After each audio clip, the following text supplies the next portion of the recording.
would like to thank everyone for coming to my presentation and for having me here, giving me this opportunity to present some of my work on the phenomenology of autism and this kind of connection with the predictive processing paradigm. Also, I would like to thank the previous presenters in this session for very wonderful and interesting presentations, especially Irina with this kind of beautiful but devastating topic that she had. So I will try to share my screen with you now.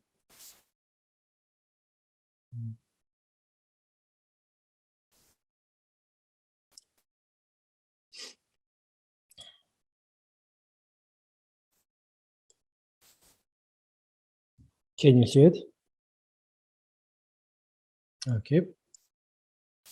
So what I will be talking about today is this kind of integrative approach that I want to take, or has been taken very recently by a few philosophers, on the topic of social cognition in autism.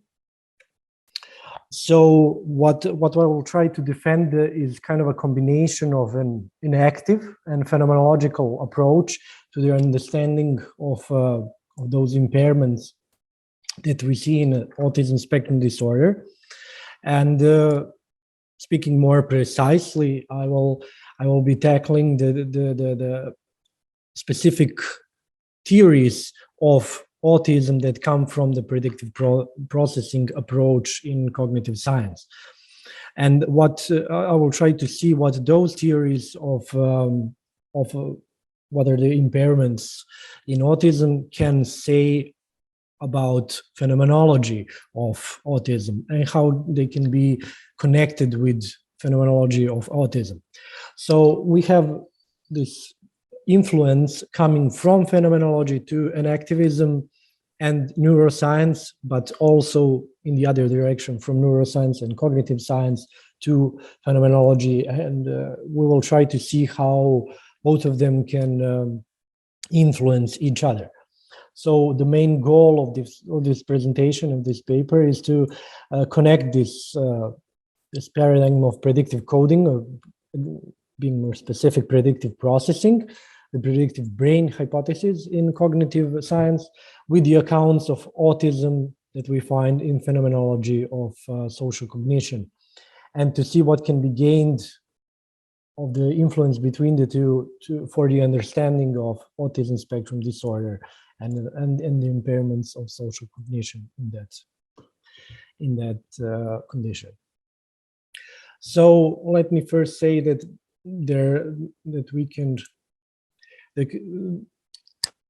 on the first, taking it face value, we can see there are already some parallels between notions of predictive processing and predictive coding and the concepts of, for example, habituality, habitual anticipation, and expectation that we can find in phenomenology of Husserl.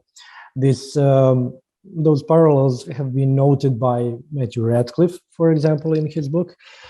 But in order to arrive at a more precise multidisciplinary account of autism that would incorporate predictive processing frameworks on one side and the phenomenology of social cognition on the other side, we need to come we need to make some amendments, some changes in the predictive processing framework in order for it to work in coalition, in combination with what can be understood as an active and phenomenological reading or approach to autism. So Valeria Bizzarri, in a recent talk from 2020, has argued for this kind of multidisciplinary account of autism that can be built upon predictive processing and phenomenology. And she has taken one of the theories from neuroscience of autism, and that is the hypia theory, and it will be mentioned later, to see what that theory is arguing for in terms of phenomenology of autism. In my talk, I will also take into account the two other, or a bit some of the other theories of autism that come from the predictive processing frameworks, which are more in line with the enactive phenomenological approach and could be used for that understanding. So first, let us see what autism is, what autism spectrum disorder is, and it can be defined by, and it has been defined by APA in 2013, by DSM-5 to be exact, but as a psychopathological condition characterized by persistent deficits in social interaction and social communications. And also adding restricted or repetitive patterns of behavior, interests, or activities, which is something that we can call stereotyped or repetitive movement or behavior, insisting on sameness, highly restricted fixated interests, but also there are sensory problems, which are divided into hyper and hyporeactivity to sensory input. So in earlier DSM-4 and so on, this was called a pervasive condition or pervasive impairments in autism, but in DSM-5, this is under the umbrella term of autism spectrum disorder.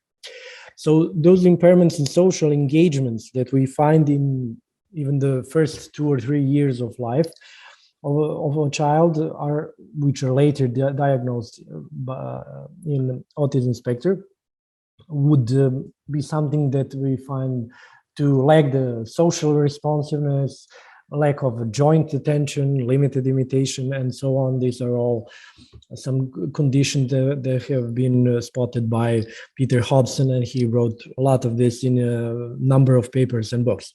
So perhaps one of the main characteristics of autism would be the enabling this person to identify, empathize with other persons and attitudes, but we can go even more into what could be called the primary intersubjectivity, the problem with identifying certain emotions in gestures and behavior of others. So very severe, very difficult problems with human direct social interaction and social communication. So what would be the stance that neuroscience could have on autism? So there are several very recent that have come up in recent years, recent theories, neuroscientific or cognitive scientific theories of what happens in a condition like autism spectrum disorder. So we would have something like the hypia theory, the ecological niche construction theory, and the dialectical misattunement theory. I will take into account these three theories. So the first in that order is the hypia, or high inflexible estimation of precision of prediction errors. So this is a theory that directly takes from predictive coding or processing, and it says that what is so problematic in a person with autism is this kind of too much precision, inflexible estimation of what are prediction errors in predictive processing. And that would mean that if we have in predictive processing and coding, if we have this kind of paradigm, that there is a kind of hypothesis or a model in the human brain, what the reality is, what we expect from perception and from social interaction, for example. And the coming in sensory input is somehow different from that model, the hypothesis we have on it. And this kind of difference in what the hypothesis is and what the input is creates the prediction errors. And then we constantly change our hypotheses, our models in the brain of what reality is, what perception is, what to expect, what to predict, and how to predict reality, and constantly make it in check and change our models. But what happens in autism would be that there is a problem of taking all the input, sensory input coming in at as highly inflexible, highly precise, in the sense that for every input, for every situation, for example, social situation of interaction, we have the person would come up with a new model that would be suitable only for that situation. So the model itself is not updated, and that creates problems in phenomenology and in interaction with other people. Then we have the ecological niche construction, again using the predictive coding processing framework. And in the vocabulary of that theory, the predictive coding of an autistic subject has limitations in internal modeling. Again, very, very similar. So it builds on the hypia theory, and they resort to suitable actions to reduce this kind of uncertainty when confronted with a new type of situation, whether it is a sensory one or social interaction, something like that. So they resort to this kind of stereotyped behavior to relieve the uncertainty, to reduce the uncertainty of that situation. And again, another one that builds on on the hypia and very similar to this theory is dialectical misattunement theory. And in this way, not just that there is just this high and flexible estimation of precision of prediction errors, but autistic subjects have limitations in internal precision modeling, and their reactions will tend to be less generalized, very specific to a situation, which will result in a highly formalized, conventional social responses to familiar environmental cues.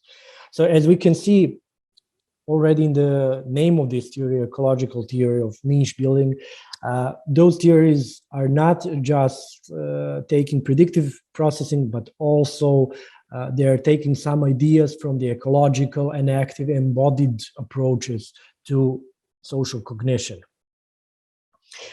Again, so the dialectical misattunement acknowledges the aberrant precision hypothesis of autism, but also provides a Bayesian account of intersubjectivity. So it goes a step further than hypia or the ecological theory, directly into the problems of intersubjectivity, explaining that the communication misalignments and the weak interpersonal coupling in social interactions can be the result of increasingly divergent predictive and interaction styles across individuals.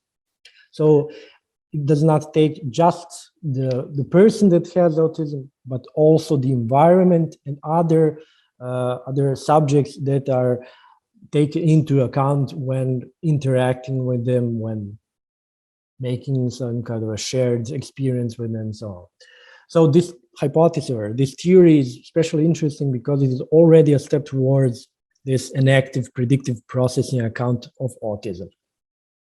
So why do we need predictive processing to change in some way to come closer to phenomenology? So we can have both the predictive processing and phenomenology of autism. How to connect them? Or I will try to explain this through something that can be called the predictive engagement. And this is a philosophical view on the neuroscience of predictive modeling, predictive coding and processing that is taken from the perspective of an active approach or an activism in general. So Gallagher and Allen, in a paper of theirs from 2018, I think, are talking about three types of predictive processing, or the standard predictive coding is associated with internal Bayesian models and prediction error minimization, the predictive processing, which is associated with radical connectionism, and the predictive engagement hypothesis. And this is taking into account the dynamical adjustment in which the brain, as a part of and along with the whole organism, the whole body, actively responds in a way that allows for the right kind of attunement with the environment, so ecologically, but also with social and cultural situations, with other subjects. So the enactive approach to social cognition, which is, I think, something that is well known to especially people coming to this kind of conference and talking about phenomenology of social cognition and sociality in general, know that social cognition is understood in the enactive approach as something that is based on or constituted on social interaction.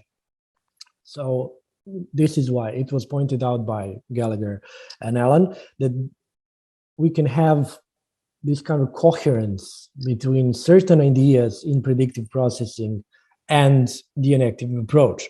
For example, the circular causality of predictive processing is consistent with enactive reciprocal causation.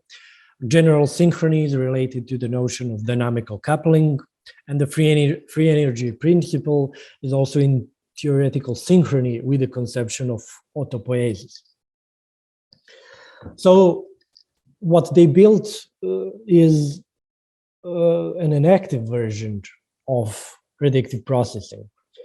And this kind of version, the version of predictive processing moves away. Again, these are some very essential amendments made to this theory. We're moving away from the internalist vocabulary of inference, of representation, in order to take this terminology, which is an activist, taking terms like adjustment, attunement, affordance, and so on. So if the activist eliminates inference and representation, it needs to provide further explanation how to understand these processes. And neuroscience of predictive coding should recognize, again, make that change in order to understand that the brain is not just on itself, but a part of a system that attunes to and responds to its environment. So this whole brain-body environment is one system. On the inactive view, active inference that we find in the predictive processing account or framework is more action than inference. So this is kind of attunement, adjustment of not just the brain, but the whole body to its environment and to other subjects that are in interaction with it. Again, making a sort of a system. And on top of that, it is very important to note that all this is understood in non-representational terms, dynamical terms, and the traditional approach of the predictive coding and processing is representational. So what would need to be done is to make this kind of a change into the non-representational account. For example, Thomas Fuchs suggests that instead of postulating hypothesis, predictions, and all those terms that we have in predictive processing, we should have this kind of open loops, mismatching or matching of neural forward models or open loops with the environment. And those perceptual motor capacities of the embodied subjects are making these open loops. So capacities are flexibly attuned to the requirements of the concrete situation. And the subjective body is the ensemble of all those skills and capacities. So through the enactive approach and certain theories of enactivists like Sean Gallagher's and Thomas Fuchs, we're coming from the predictive processing framework into the phenomenology. So already we're using some ideas and some models that we find in predictive processing, but we are interpreting them philosophically from an activist approach. And this means also from an embodied approach. So we are coming now to the sort of a landscape that is painted by terms coming from Merleau-Ponty's phenomenology And it is this kind of phenomenological approach that has shaped an activism and embodied approaches, and now is also shaping our understanding of what neuroscience and cognitive science should be doing. So we have terms like body memory and body knowledge of patterns of interaction that become sedimented in bodily memory, resulting in this kind of intercorporeal memory.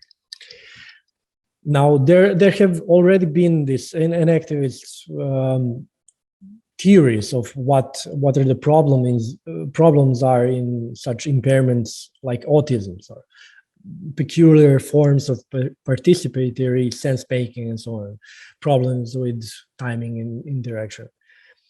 But if we take what has been said by certain theories that we have today of predictive processing about autism, they are describing impairments in responsiveness, in attunement, and this can be related back to phenomenological concepts of habitual body, of body schema from Merleau-Ponty again, of intercorporeality.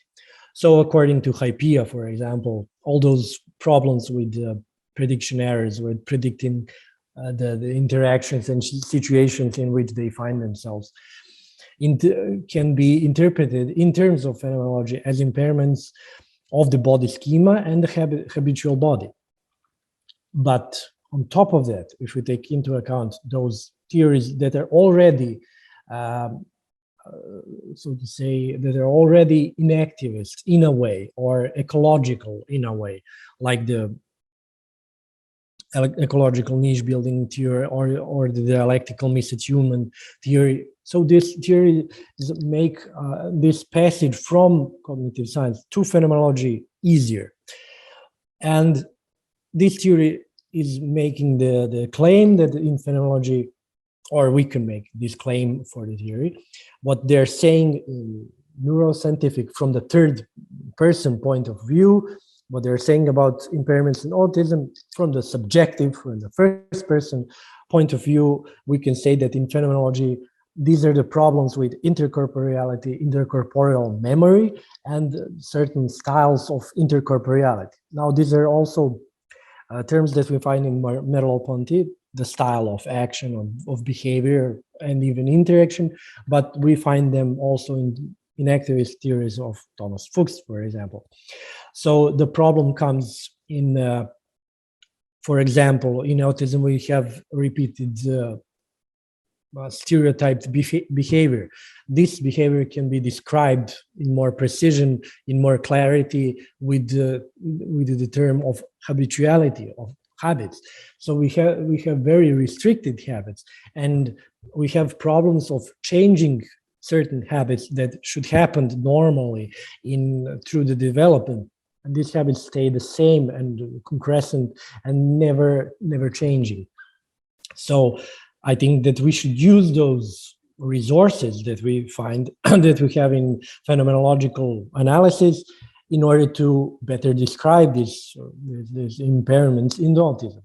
Of course, intercorporeality would be the main, the essential term here, in which we have the problem of direct social perception. We have the problem of coupling with other subjects and so on.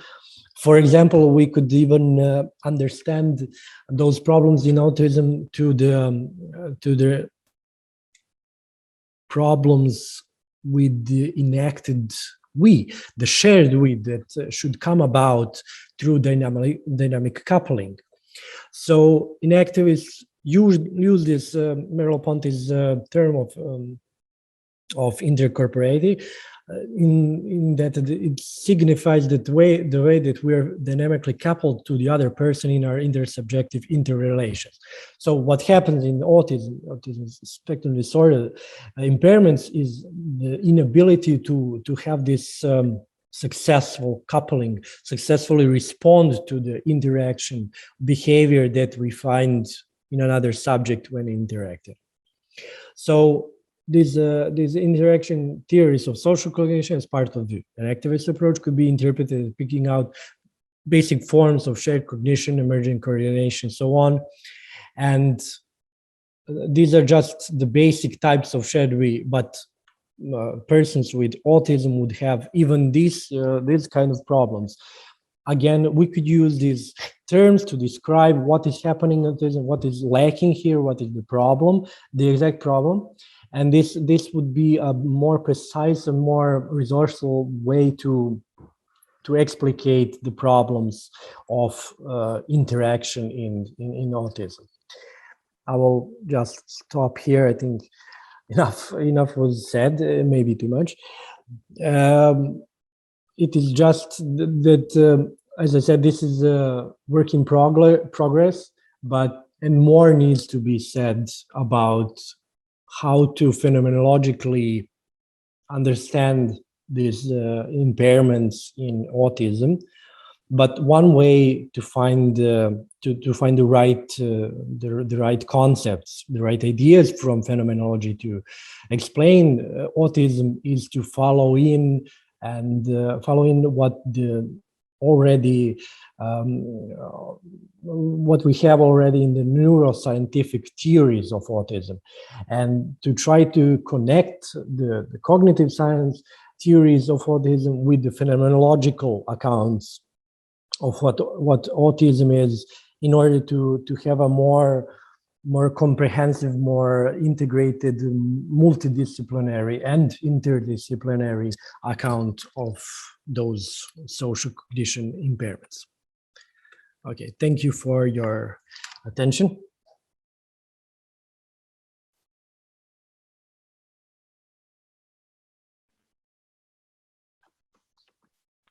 Thank you, Janko, for this very technical presentation. So does anyone have a question already?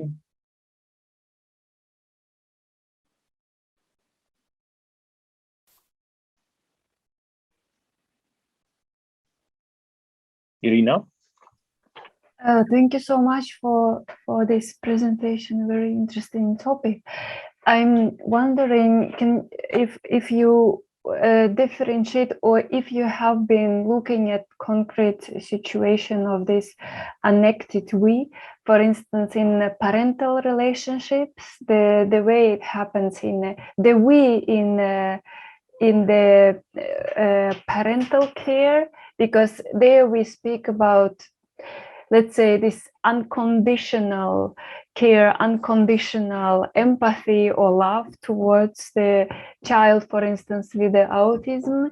Then annected we in, let's say, a social environment like a school or work, like, because I guess it's we need to differentiate this specific annected we in a different type of social relationships.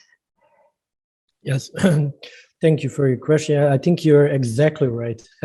And I think that both of these neuroscientific theories and phenomenological theories, and also, of course, the enactivists, would say that it is not just, this impairment is not just in the subject who has autism. It is also something that has to take into account the environment and other subjects when talking about this interaction, problems with interaction. So in order to come to attain this shared we, any kind of shared experience with the person that has autism, whether we see this from her perspective or ours, there needs to be this attunement, this adjustment from both sides. Not, of course, just from the person who has autism and who has the impairments and has the problem of not being able to adjust to certain social situations that he or she encounters in daily life on a daily basis, but it is the other person that communicates, that interacts with such a person, autistic person, that needs to adjust, to respond in a different manner, in a different style, to adjust itself, to attune itself to the autistic person in order and then this kind of we can be attained. And I think you're right, in parental situations, in familiar situations, autistic persons have a better chance to have shared experiences and pleasurable shared experiences with other subjects, with other people, which is something that is very hard to accomplish in perhaps environments such as normal school or some other institutions. So, and I think that these kind of approaches, embodied approaches, inactive, extended, and the ecological approach are very much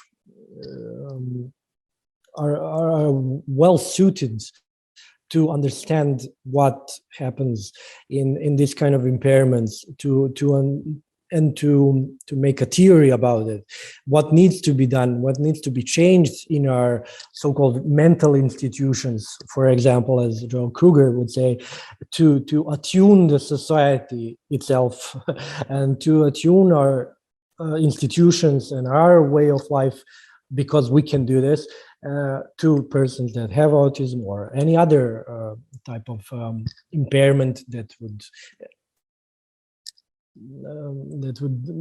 make them that would make it harder for them to attune themselves to others.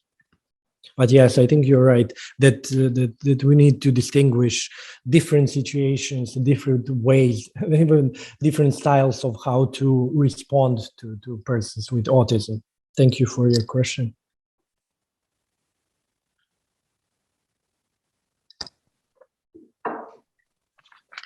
Does anyone else have a question?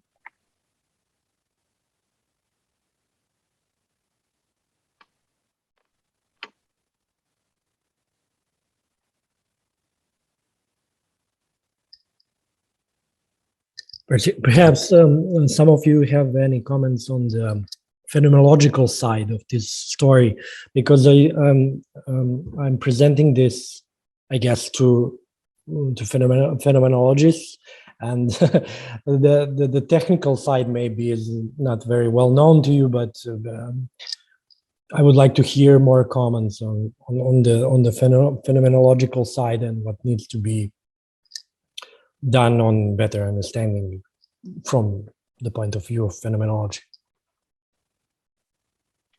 I would perhaps have a clarificatory question with this regard. If you could sort of pinpoint how exactly you see this phenomenological contribution to research on autism more specifically, and how it would relate to empirical research in general. So where do you think the strong points of a phenomenological contribution would be? Because you often sort of switch from the one to the other, and it wasn't entirely clear to me where you see the actual contribution of phenomenology in all of this. Well, for one, I think that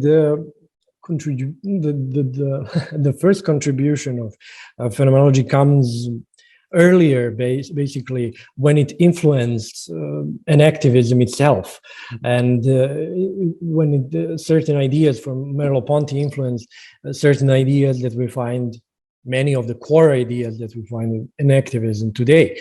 So, and then the second step comes from this kind of influence that inactivism and embodied approaches are exerting on neuroscientific theories, on neuroscience itself. So we have this kind of a second person approach to neuroscience, for example, in Bolles and Schilbach and their work. And so their theory of autism, the dialectical misattunement theory, is already a kind of a predictive inactivist theory of autism, for example, and those impairments of social cognition and social interaction in autism. So that kind of that influence comes down from phenomenology, from inactivism down to predictive processing. But I was just trying to explore, if we have these theories that are predictive processing theories of autism, what they're saying, what they're arguing, how this can be translated into phenomenology. So not just to have this third-person approach, but also the first-person approach, because I think in general it is very important to have phenomenological description, phenomenological understanding of any condition, psychiatric, psychopathological condition. So in order to have as it was put already before me, of course, this is nothing original, to have this kind of multidisciplinary or interdisciplinary way to understand a certain condition. And of course, phenomenology will have to come into that. In this case, it is mostly by giving certain concepts from certain phenomenologists like Merleau-Ponty or Husserl, so giving certain concepts that would help us more precisely describe what is happening in this kind of condition. So phenomenology is not here in a sense influencing methodologically what we should do, but it can also do that. And we again see this in an activist approaches to autism, like the Jaeger, when they use phenomenological methods of understanding, of exploring what intersubjectivity or intersubjective experiences are. But in this case, what I was presenting today, I was just trying to translate, so to speak, what certain theories that I think are amenable to this phenomenological analysis. And I think the dialectical misattunement theory, for example, and those authors directly cite Gallagher or De Jager, Di Paolo, and so on, and activists. These theories are already pushing the predictive processing, predictive coding frameworks towards an activism. And the next step is also including phenomenological descriptions or analysis.